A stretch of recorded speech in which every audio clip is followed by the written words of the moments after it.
La vida de Eric Liddell. Capítulo 9. Solo había un problema. Parece que los Liddell siempre estamos diciéndonos adiós los unos a los otros, comentó Eric con un rostro ceñudo a su hermano Robert.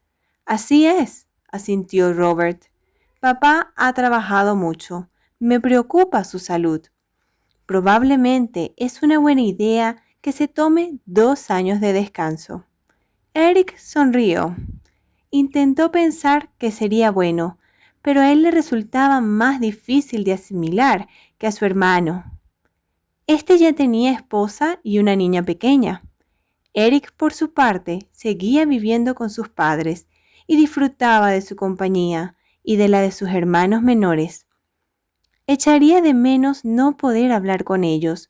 Cuando estaba en el colegio en Inglaterra, le pareció que no conocía bien a su familia. Comenzó a conocerles mejor cuando se reunieron en Edimburgo, pero desde cuando estaba en China sentía que les había conocido en un plano completamente distinto. En consecuencia, le resultaba mucho más difícil esta vez despedirse de ellos. Eric y Robert desde el muelle vieron a Jenny, Ernest y a sus padres escalar hasta el porlatón y subir a bordo del transatlántico alemán Saarbrücken. Agitaron las manos con fuerza mientras el barco se alejaba del muelle. Cuando el Saarbrücken navegaba hacia el horizonte, Eric se aferró a un pensamiento que lo consoló en aquel momento. En un año, él también se encontraría de vacaciones en Escocia. Entonces se quedaría con sus padres en Edimburgo. Puesto que la mayor parte de su familia se hallaba ahora en Escocia, Eric tuvo que abandonar el número 6 de la calle Misión, en donde había residido la familia los últimos 4 años. Se trasladó a un local de 4 habitaciones, en donde vivían otros 3 profesores del colegio anglo-chino. El apartamento tenía un salón amplio y los 4 compañeros contaban con el servicio de un criado chino, Kei Lin, quien les hacía las compras, el aseo y la comida. Uno de los compañeros de Eric siempre estaba desarrollando proyectos interesantes y Eric aprendió mucho de él. Otro tenía una gran colección de sellos de correo. Pronto, Eric se aficionó a la filatelia. Otro compañero era aficionado al billar y enseñó a Eric a jugar. Probablemente su compañero lo lamentó porque Eric era muy buen aprendiz y al cabo de poco tiempo le vencía, como también a cualquiera que jugara al billar en Tientsin. Cuando Eric no estaba ocupado coleccionando sellos, jugando al billar o cumpliendo sus responsabilidades como deportista y maestro en el colegio, servía como maestro en la escuela dominical de la iglesia Union Church. A pesar de estar tan ocupado, Eric se sentía solo sin sus padres. Tenía 27 años y por primera vez en su vida comenzó a pensar seriamente en el matrimonio y en los hijos. No tenía ni idea de con quién podía casarse, pero poco a poco empezó a fijarse en una jovencita singular, Florence Mackenzie, o Flo, como todos la llamaban. Flo estaba en Peitajo con sus padres cuando Eric llegó a China. Era menuda, con ojos marrones chispeantes, pelo largo, negro y rizado. Tocaba el órgano en la iglesia, era una cristiana madura y le gustaba reír y gastar bromas. A Eric le encantaba estar cerca de ella, solo había un problema. Florence Mackenzie tenía solo 17 años y estaba en su último año de escuela secundaria. Eric tenía que ingeniárselas para conocerla mejor sin que pareciera que estaba cortejando a alguien 10 años menor que él. Después de pensarlo bien, decidió estrechar su amistad con las alumnas del último curso del instituto de secundaria. Invitaría a todos los alumnos al popular café Kiesling's a tomar el té por la tarde o las llevaría a dar un paseo o de picnic. Durante estas salidas pasaría un tiempo con Flo. Por supuesto, intentaba aparentar una mera amistad hacia ella, como con los demás alumnos, pero cuanto más tiempo pasaba con ella, tanto más le gustaba. Por último, decidió que ella era la mujer con quien deseaba casarse. El problema es que él era demasiado tímido para pedirla en matrimonio. Le preocupaba que ella le contestara que no, o peor aún, que le dijera que sí y que sus padres no asintieran. No estaba seguro de qué debía hacer y por eso continuó invitando a toda la clase para tomar el té y el café en Kies Linz. Por fin llegaron las vacaciones de verano. Eric viajó con sus compañeros de residencia a Peitajo. Se alegró mucho al saber que la familia Mackenzie, incluida Flo, pasaría allí el verano en una cabaña, tan solo a 2 puertas de la suya. Eric se convirtió en el principal organizador de excursiones aquel verano. Organizó una caminata de 4 días para subir al monte cercano de Pei New Tin. Torneos de tenis, meriendas al borde del mar, lecturas de teatro y cualquier cosa que le mantuviera cerca de Flo. Sus compañeros empezaron a notar que no importa qué cosa organizara, siempre se aseguraba que Flo fuera informada. En esas excursiones, Eric conoció mucho mejor a Flo. Esta le contó que iba a regresar a Toronto, ciudad de donde era su familia, en el otoño para estudiar enfermería. Los estudios le llevarían 4 años. Cuando terminara, a los 21 años, proyectaba volver a China a trabajar en un hospital. El corazón de Eric se aceleró al recibir la noticia. Sabía que no podía casarse con una chica de 17 años, pero sí con una de 21. Esa era una edad perfecta para que una mujer se casara. Eric esperó hasta su regreso en Tianjin para pedir a Flo en casamiento. Al principio, ella pensó que él bromeaba. Después de todo, Eric Liddell era un famoso campeón olímpico y ella una joven recién salida de secundaria. ¿Estás seguro de que hablas en serio?, preguntó ella. Sí, lo estoy, replicó él llanamente. Flo no tuvo que pensar mucho su respuesta. La propuesta de Eric era como un sueño hecho realidad, así que aceptó gustosamente. Los padres de Flo concedieron permiso de buena gana al eventual casamiento de la pareja. Eric escribió a su madre pidiéndole que le comprara un anillo de compromiso con 5 diamantes y se lo enviara a China. El anillo llegó justo antes de que Flo y su familia regresaran a Toronto. Eric presentó el anillo a Flo y así comenzó su compromiso de 4 años. La pareja planeaba casarse cuando Flo terminara su preparación en la escuela de enfermeras. Después que Flo abandonara China, Eric empezó a prepararse para un año sabático en Escocia. Como siempre, hizo muchos planes. Decidió dedicar aquel año para preparar su ordenación como ministro en la Iglesia Congregacional Escocesa. Junto con la enseñanza, esto le permitiría desarrollar un trabajo misionero más tradicional como pastorear una iglesia y bautizar a nuevos conversos. También planeó apartar un tiempo en sus viajes para visitar a Flo, tanto en su viaje de ida a Escocia como de regreso a China. Sin embargo, no había pensado en los planes que tenían otras personas con ocasión de su estancia en Escocia. Ya habían transcurrido varios años desde cuando Eric ganara su medalla de oro y como en ese periodo se había celebrado otros Juegos Olímpicos, Eric asumía que toda Escocia le habría olvidado. Pero se equivocaba. Después de una maravillosa visita a Flo en Canadá, que terminó muy pronto, Eric navegó a bordo de un barco a través del Océano Atlántico, rumbo a las Islas Británicas. Cuando llegó a Edimburgo, le esperaba una gran sorpresa. No solo no lo había sido olvidado, sino que era más famoso que nunca.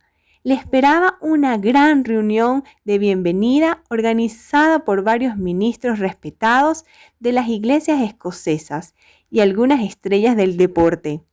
Eric se quedó estupefacto. Por todo el país, la gente quería que hablara y asistiera a banquetes en su honor. Todos esos compromisos se fueron acumulando hasta cuando escasamente tuvo tiempo en su agenda para responder a todas las invitaciones que recibía. Le disgustaba pensar que podía olvidar alguna por error, porque no quería decepcionar a nadie. Después de varias semanas, la Facultad de Teología, donde estudiaba para ordenarse como ministro del Evangelio, estableció un comité para encargarse de los compromisos de Eric. Esto le trajo un gran alivio, ya que tuvo mucho más tiempo para estudiar.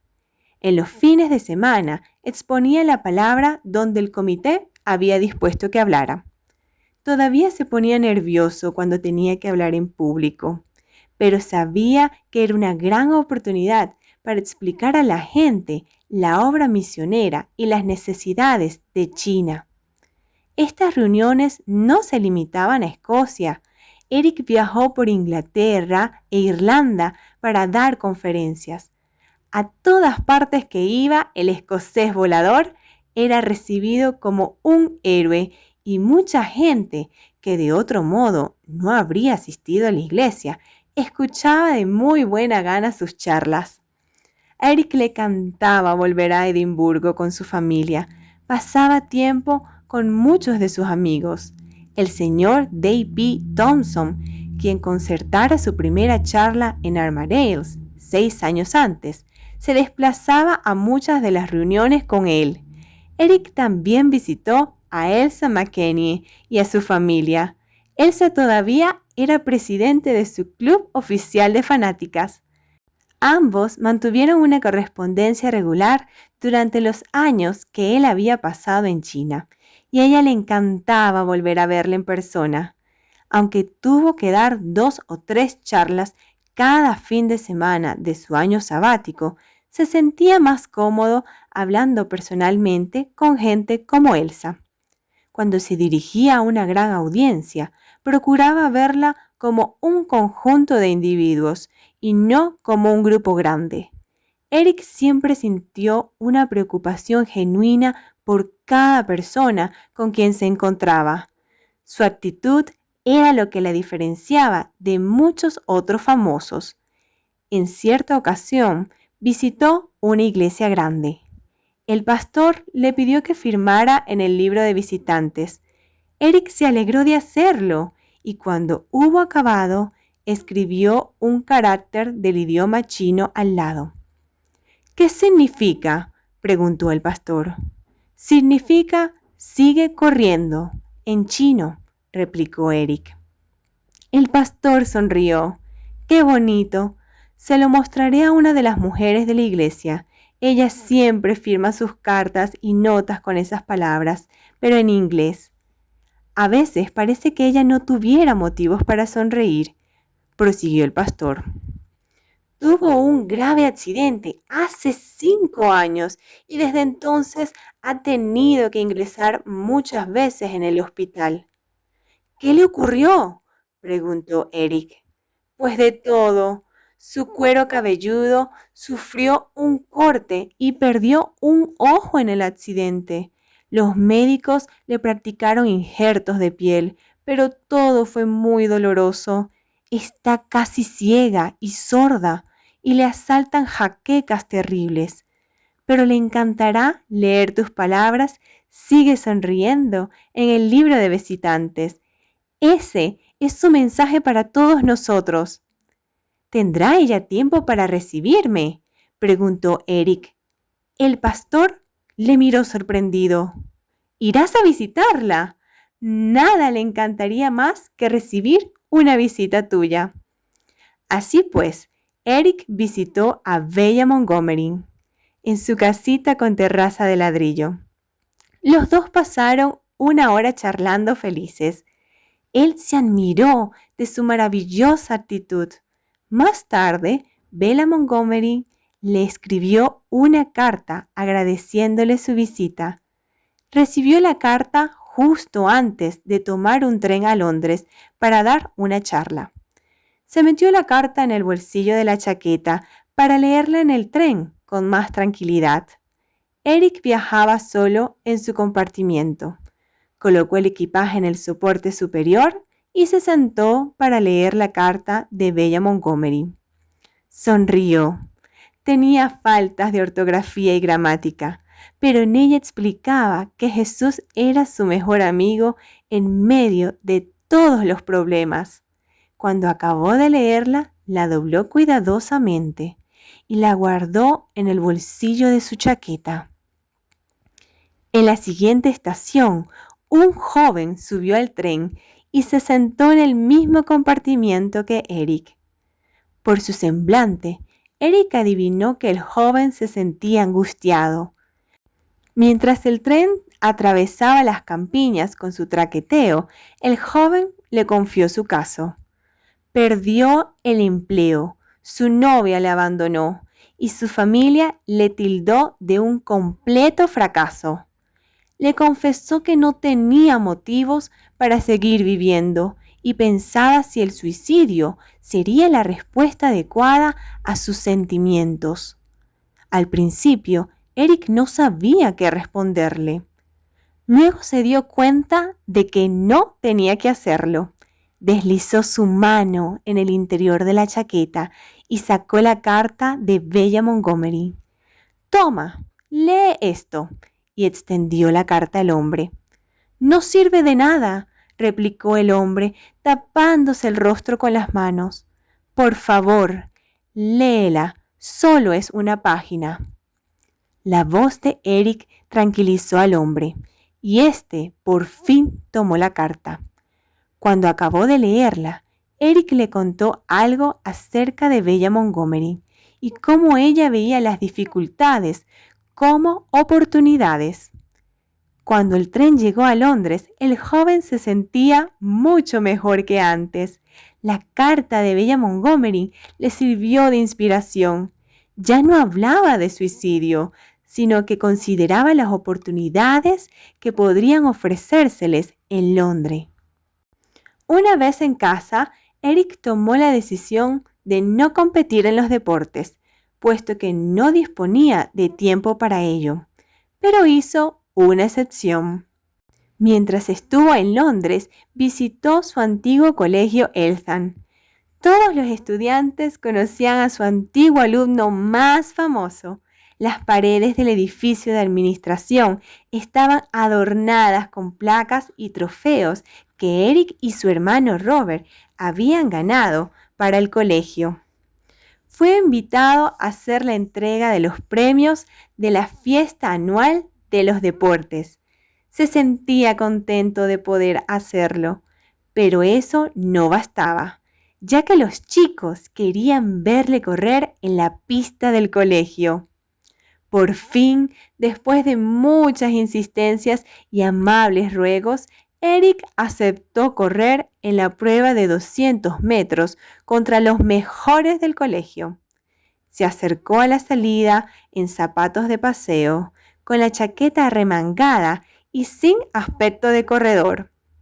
Pero cuando se dio la salida, todo fue una historia muy distinta.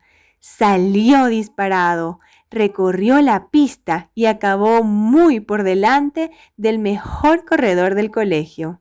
Los alumnos silbaban y aplaudían al campeón que supo identificarse con ellos. A donde quiera que iba en las Islas Británicas, la gente preguntaba a Eric qué pensaba acerca de la situación política en China. ¿Estallaría una guerra? Estas eran preguntas difíciles de contestar.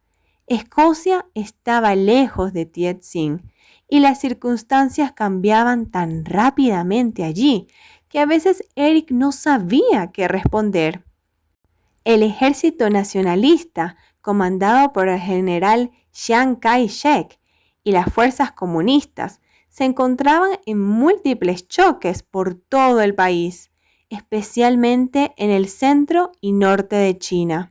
Las aldeas eran incendiadas, los hogares saqueados y las cosechas destruidas en los lugares donde había la confrontación. En 1931, Japón se dio cuenta de que China estaba muy debilitada e invadió Manchuria, al norte del país. Al principio, los amigos del colegio anglo-chino le escribieron contándole que había una lucha en las cercanías de Tientsin y que la vida se desarrollaba normalmente. Pero luego, cuando ya había disfrutado de 2/3 de sus vacaciones, comenzó a recibir cartas de chinas confirmándole lo que leía en los periódicos. Los japoneses se mostraban más agresivos. Habían bombardeado Shanghái, el puerto más activo del país. Las cañoneras y la aviación japonesa habían arrasado grandes sectores de la ciudad con su incesante bombardeo.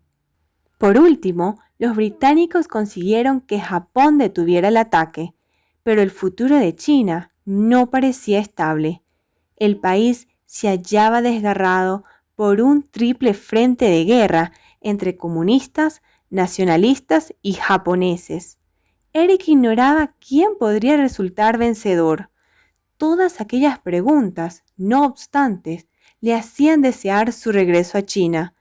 Aún había mucha obra misionera para llevar a cabo allí. Hacia el final de su año sabático, se respiraba mucha emoción en la casa de los Liddell. Jenny se iba a casar con el doctor Charles Somerville. Eric podría asistir a la ceremonia al igual que Robert y los suyos, que acababan de llegar a casa de tiempo sabático. Así que toda la familia volvió a estar reunida. La boda representaba, pues, una ocasión muy especial. Otro acontecimiento familiar maravilloso tuvo lugar en junio en 1932, cuando Eric aprobó sus exámenes y fue ordenado ministro de la Iglesia Congregacional Escocesa. A partir de entonces sería el reverendo Eric Liddell. No obstante, después de su ordenación llegó el momento de regresar a China. Por supuesto, no quería volver a separarse de sus padres, especialmente después de saber que no volverían a China como lo habían planeado.